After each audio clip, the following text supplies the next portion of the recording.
ایک روایت میں یہ بھی ہے کہ جس کا اسلام میں بوڑھاپا آ گیا اور اس کی داڑھی سفید ہو گئی، رب تعالیٰ فرماتا ہے اسے عذاب دینے میں مجھے حیا آتی ہے۔ بڑھاپے کو یہ نعمت ہے، لیکن میرے عزیزو ہر جوان بوڑھا ہو جائے یہ کوئی گارنٹی نہیں ہے، ہر بچہ جوان ہو جائے یہ بھی کوئی گارنٹی نہیں ہے۔ موت کی اپنی کوئی عمر نہیں، ہم نے زندگیاں جتنی گزارنی تھی گزار لیا، ہم موت سے بہت تیزی سے قریب ہوتے جا رہے ہیں۔ تمہیں پتہ ہے سیدنا حاتم اصم رضی اللہ تعالیٰ عنہ سے پوچھا گیا، آپ جب نماز پڑھتے ہیں تو آپ کے جسم پر رکت طاری ہوتی ہیں، آنکھیں بہنے لگتی ہیں، کیسے آپ نماز پڑھتے ہیں، کیا سوچتے ہیں آپ؟ حضرت حاتم اصم کہتے ہیں میں جب نماز پڑھتا ہوں تو سامنے میں جنت کو دیکھ رہا ہوتا ہوں، پیچھے ملک الموت کو کھڑا ہوا پاتا ہوں، اور اپنے دائیں بائیں جہنم کے گڑھے دیکھ رہا ہوں۔ اگر میں آگے کی طرف نہیں بڑھا، ملک الموت تو ابھی میری گردن دبوچنے والا ہے، یا تو دائیں گروں گا یا بائیں گروں گا، اور دونوں طرف جہنم کے گڑھے ہیں۔ اس لیے مجھے خوف ہوتا ہے، ڈر ہوتا ہے کہ کسی نہ کسی طرح اس راستے سے میں نکل کر جنت تک پہنچ جاؤں۔ میرے عزیزوں ہم تو نمازیں پڑھتے ہیں، ہمیں احساس بھی نہیں ہوتا، بہت سارے لوگ حساب کتاب کرتے رہ جاتے ہیں نمازوں میں۔ ملک الموت ہر دن ہر گھر پر آ کر ایک بار ضرور جاتے ہیں، آج بھی ہمارے گھر آئے ہوں گے، یا جہاں ہم ہوتے ہیں ہم کو دیکھ کر کے جاتے ہیں، اور جس کی موت آنے والی ہوتی ہے اسے اس دن 3 مرتبہ وہ دیکھ کر جاتے ہیں، برابر وقت پر اس کی روح قبض کرنی ہوتی ہے، اور وہ 1 منٹ نہ آگے نہ پیچھے کرتے ہیں۔ آج بھی ہمارے گھر اور آپ کے گھر آ کر گئے ہوں گے یا آنے والے ہوں گے، تمہیں دیکھ کر ضرور جائیں گے، اور تمہاری سانسیں جس دن بند کرنی ہے انہیں پوری طرح سے خبر ہے، تمہارے پاس کتنا وقت بچا ہے انہیں پوری طرح خبر ہے، لیکن تمہیں خبر نہیں، نہ ہمیں خبر ہے۔ اب یہ شعبان کا مہینہ آ رہا ہے، حضور پاک صلی اللہ تعالیٰ علیہ وسلم ارشاد فرماتے ہیں اس میں ایک رات ہے 15ویں شب، اگلا مہینہ جو آئے گا ابھی شعبان کا، حضور فرماتے ہیں رب تبارک و تعالیٰ 15ویں شب کو سارے لوگوں کے سال بھر ہونے والے معاملات فرشتوں میں تقسیم کر رہا ہوتا ہے، ان کا رزق تقسیم کیا جا رہا ہوتا ہے کہ سال بھر اب ان کو اتنا رزق ملے گا، اتنے معاملات ہوں گے، یہاں تک کہ کئی لوگوں کی موت کا بھی اعلان ہو چکا ہوگا، لیکن حضور فرماتے ہیں انہیں خبر بھی نہیں ہوگی، وہ اپنے شادی کا پلان کر رہے ہوں گے، وہ اپنے گھر بنانے کے چکر میں مصروف ہوں گے، جبکہ ان کو 15ویں شعبان کا اعلان ہو چکا ہے کہ ان کی موت اس سال آنے والی ہے۔ عزیزان گرامی وقار، ہمارے پاس بہت لمیٹڈ ٹائم ہے، بہت مختصر سا وقت ہے، تو اس دنیا میں جب یہ تیزی سے گزرنے والا وقت ہے تو کر کے کیا جانا چاہیے؟ ظاہر سی بات ہے جب چھوٹا سا وقت ہے تو کچھ تو کریں۔ آپ سے اگر میں کہوں ملک الموت تمہارے سرانے پر آ کر کھڑا ہے اور کہتا ہے 2 منٹ ہے تیرے پاس، کیا کرنا چاہتا ہے؟ تم کیا کرنا چاہو گے؟ 2 رکعت پڑھنا چاہو گے، 1 رکوع قرآن کا پڑھنا چاہو گے، یا تسبیح لے کر سبحان اللہ پڑھ لیں، یا لا الہ الا اللہ پڑھ لیں،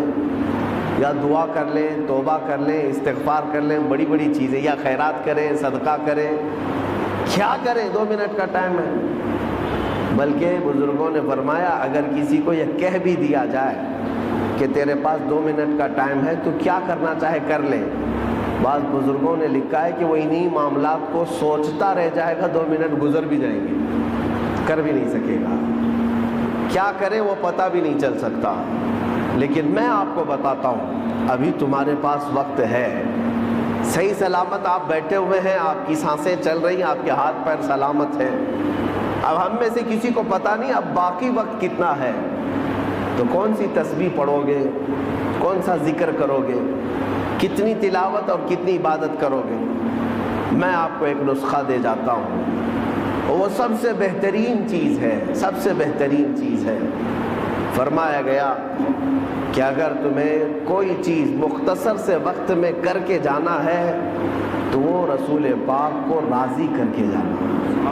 ایک بار حضور پاک صلی اللہ تعالیٰ علیہ وسلم سے محبت کے ساتھ یہ عرض کرنا کہ آقا میں تمہارا ہوں، آپ میری طرف نظر کرم فرما دیں۔ اگر وہ رسول راضی ہو گئے تو تمہارے ہر وقت کے لیے وہ اللہ کی بارگاہ میں سفارش کرے گی۔ باقی ہماری تسبیح جاتی ہے کہ نہیں جاتی یہ بھی ہمیں معلوم نہیں، کر تو لیا عبادت لیکن قبول ہوتی ہے نہیں ہوتی یہ بھی نہیں معلوم، لیکن اگر اللہ کا نبی راضی ہو گیا تو ہمارے سفارش کے لیے وہ کافی ہو جائے۔ میں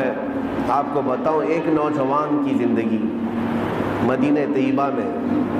یہودی لڑکا تھا، ماں باپ دونوں یہودی ہیں، بیٹا 22 سال کا، ایک بار مسجد نبوی کے پاس سے گزر رہا تھا، رسول پاک صلی اللہ تعالیٰ علیہ وسلم صحابہ کے درمیان بیٹھے تدریس فرما رہے تھے، انہیں تعلیم دے رہے تھے، اور یہ مسجد نبوی کے دروازے کے باہر سے گزرتے گزرتے ایک بار اس کی نظر حضور پر پڑ گئی۔ نبی پاک صلی اللہ تعالیٰ علیہ وسلم کو دیکھتا کھڑا رہ گیا، اور حضور پاک صلی اللہ تعالیٰ علیہ وسلم کی شیرنی گھولنے والی وہ میٹھی آواز کانوں پر ٹکرانے لگی تو کھڑا سنتا رہ گیا حضور کی آواز، اور کافی دیر تک جب دل میں مٹھاس پہنچی تو گھر گیا۔ ظاہر سی بات ہے حضور کا وہ حسین چہرہ کوئی ایک بار دیکھتا تو ہی فدا ہو جاتا تھا یہودی، اپنے ماں باپ سے کہہ نہیں سکتا تھا، گھر گیا اور اس کے بعد بے چینی بڑھتی رہی۔ دوسرے دن آیا، پھر مسجد نبوی کے دروازے کے باہر کھڑا ہو کر حضور کو سنتا تھا اور دیکھتا تھا، بس اتنا کام تھا۔ چند دنوں کے بعد کسی نے دیکھ کر کے اس کے ماں باپ کو خبر کر دی کہ تمہارا بیٹا تو محمد کے پاس جاتا ہے صلی اللہ علیہ وسلم، تمہارا بیٹا، تم تو یہودی ہو لیکن تمہارا بیٹا محمد صلی اللہ تعالیٰ علیہ وسلم کو دیکھنے جاتا ہے، ان کی تقریر سننے جاتا ہے۔ تو باپ کو بڑا غصہ آیا اور اس نے پوچھا کیا تو محمد کے پاس جاتا ہے، مسجد نبوی کے پاس جاتا ہے؟ بیٹے نے کہا ہاں، ان کی باتیں مجھے اچھی لگتی، ان کا چہرہ مجھے بڑا اچھا لگتا ہے، لیکن باپ نے سختی کیا کہ آئندہ اگر تو جائے گا تو میں تیرے ساتھ سخت سزا کا معاملہ کروں گا، لیکن یہ محبت ہوتی ایسی ہے، اور وہ بھی میرے مصطفیٰ سے ہوئی۔ اس زمانے کے ہم نے واقعات دیکھے ہیں، ساری دنیا کو صحابہ نے چھوڑ دیا مگر چہرے رسول کو کبھی نہیں چھوڑا۔ اس نوجوان کے ساتھ بھی یہی ہوا، 2 دن گھر میں رہا، تیسرے دن پھر نکل کر کے آیا، مسجد نبوی کے باہر کھڑا حضور کو دیکھتا رہا۔ باپ آیا ڈھونڈتے ہوئے، دیکھا جب حضور کو یہ چھپ کر کے دیکھ رہا ہے، وہیں سے پکڑ کر لے گیا اور اپنے گھر پر لے جا کر زنجیریں باندھ کر قید کر دیا، قید کر کے رکھا، مارا توڑا، اور کہا کہ آج کے بعد سے گھر سے باہر نہیں جا سکتا۔ اب گھر کے اندر قید تھا، چند دنوں کے بعد بیمار ہو گیا۔ ظاہر سی بات ہے کسی محبوب کو اس کے محب سے، یا کسی محب کو اس کے محبوب سے جدا کر دیا جائے، یہ بیماری بہت بڑی ہو جاتی ہے۔ وہ تڑپتا رہ گیا اور بیمار ہو گیا، کمزوری آ گئی۔ باپ نے زنجیریں کھول دی، لیکن گھر سے باہر نکلنے نہیں دیا جاتا تھا، گھر کے اندر ہی قید رہتا۔ پھر یہ بیماری اتنی بڑی جس کو فاضل بریلوی نے کیا کہا ہے، جان ہے عشق مصطفیٰ روز فزوں کرے خدا، جس کو ہو درد کا مزہ ناز دوا اٹھائے کیوں۔ آئیے، ایک درد ایسا ہے محبت کا کہ اس میں روز درد اور بڑھتا رہے، اس محب کو اور مزہ بھی آتا رہے۔ ایک دن ایسا آیا کہ اس کی بیماری اتنی بڑھ گئی کہ وہ بستر سے اٹھ بھی نہیں سکتا تھا، چل پھر نہیں سکتا تھا۔ حکیموں سے علاج کرایا گیا، طبیبوں سے علاج کرایا گیا، علاج کرتے کرتے مہینے گزر گئے، لیکن اس کی بیماری بڑھتی گئی۔ ایک دن حکیم نے آ کر یہ کہہ دیا اس کے باپ سے کہ اب تمہارا بیٹا زندہ نہیں رہ سکتا، ایک دن کا مہمان ہے، یہ جو کھانا کھائے، جو چاہے کھلا دو پلا دو، اور جو خواہشیں پوری کر دو، یہ ایک دن سے زیادہ اب زندہ نہیں رہ سکتا۔ جوان لڑکا ہے، 22 سال کا، موت کے کنویں میں جا رہا ہے۔ ماں باپ کے دل پر کیا بیتتی ہوگی، رونا دھونا بھی تھا، لیکن بچے کی، بیٹے کی محبت غالب آ گئی۔ بیٹے سے پوچھا، بیٹا ہم نے تیرے ساتھ اگر ناانصافی کی ہے تو معاف کر دے، اگر تیری کوئی آخری خواہش ہے، کچھ کھانا پینا چاہتا ہے تو ہمیں بتا دے، ہم تیرے لیے حاضر کر دیں گے۔ اس نوجوان نے بستر پر لیٹے ہی اپنے باپ سے کہا، میری ایک ہی خواہش رہ گئی ہے کہ ایک بار پھر سے محمد کا چہرہ دیکھوں صلی اللہ علیہ وسلم۔ باپ پگھل گیا، ماں نے بھی کہا لڑکے کی کہ جاؤ، اگر وہ دیکھنا چاہتا ہے تو جا کر ان سے کہہ دو محمد صلی اللہ علیہ وسلم سے کہ وہ ہمارے بیٹے کو ایک بار ملاقات کر لیں۔ تھے تو یہودی، کٹر یہودی، حضور کو بالکل برداشت نہیں کرتے، وہ دشمنی میں تلے رہتے، لیکن آیا وہ یہودی اور محمد صلی اللہ علیہ وسلم کی بارگاہ میں جب حضور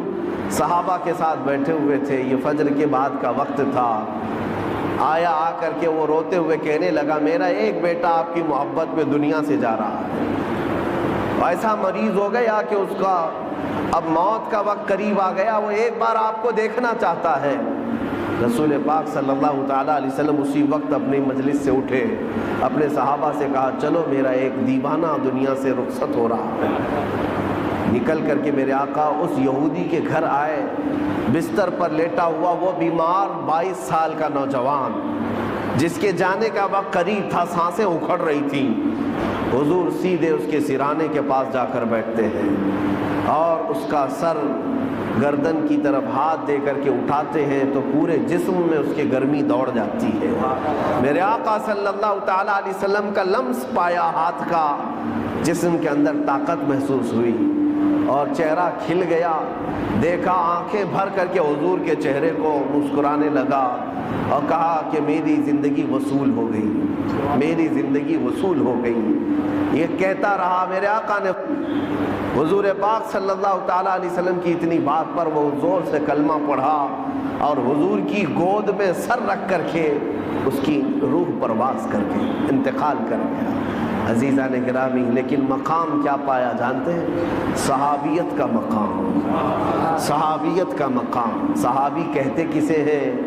غوث اعظم عبد القادر جیلانی رضی اللہ تعالیٰ عنہ سے پوچھا گیا صحابی اور غوث کے مقام میں کیا فرق ہے؟ آپ فرماتے ہیں غوث اور صحابی کی بات کرتے ہو،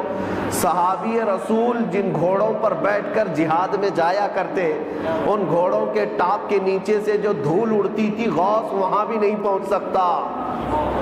وہاں تک بھی نہیں پہنچ سکتا۔ اب اندازہ کرو، جو چند لمحوں میں میرے آقا کا دیدار کیا اور غوث سے بھی بڑا مقام پا گیا، کس وجہ سے؟ اسی لیے میں نے اس واقعے کو اس لیے عرض کیا کہ اگر کسی کے پاس زندگی میں تھوڑا سا وقت باقی ہے، تھوڑا سا وقت باقی ہے، اور اگر اسے کچھ کرنا چاہیے تو صرف اتنا ہے، آج لے ان کی پناہ، آج مدد مانگ ان سے، آج لے ان کی پناہ، آج مدد مانگ ان سے، کل نہ مانیں گے، قیامت میں اگر مان گیا۔ اعلیٰ حضرت نے فرمایا پھر قیامت میں تو ہر کوئی حضور کو ماننے لگ جائے گا، جو مقام و مرتبہ وہاں پر دیکھے گا ہر کوئی کہے گا یہ میرے آقا ہیں، لیکن کمال یہ ہے اے مومن آج تو ان کے قدموں میں آ جا، آج تو ان کا ہو جا۔ ہمارے پاس مختصر سی زندگی بچی ہے میرے عزیزوں، دنیا کو ہم الوداع کہنے والے، نہ جانے کتنے جنازے ہم نے اٹھائے اور کتنی قبروں میں ہم نے لوگوں کو دفن کیا، ہم نے اپنی آنکھوں سے دیکھا اور کتنے لوگوں کو مٹی بھی دیا۔ کیا یہ حقیقت نہیں ہے؟ کیا یہ حقیقت نہیں؟ قرآن یہ کہتا ہے الہاکم التکاثر حتی زرتم المقابر۔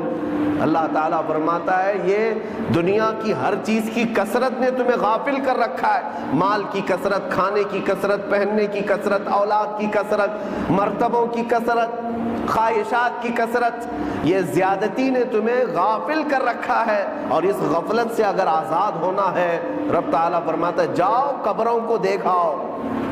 حتی زرتم المقابر، یہاں تک کہ تم قبروں کو دیکھا۔ کیوں قبروں کو دیکھنے کا حکم دیا گیا؟ جا کر دیکھنا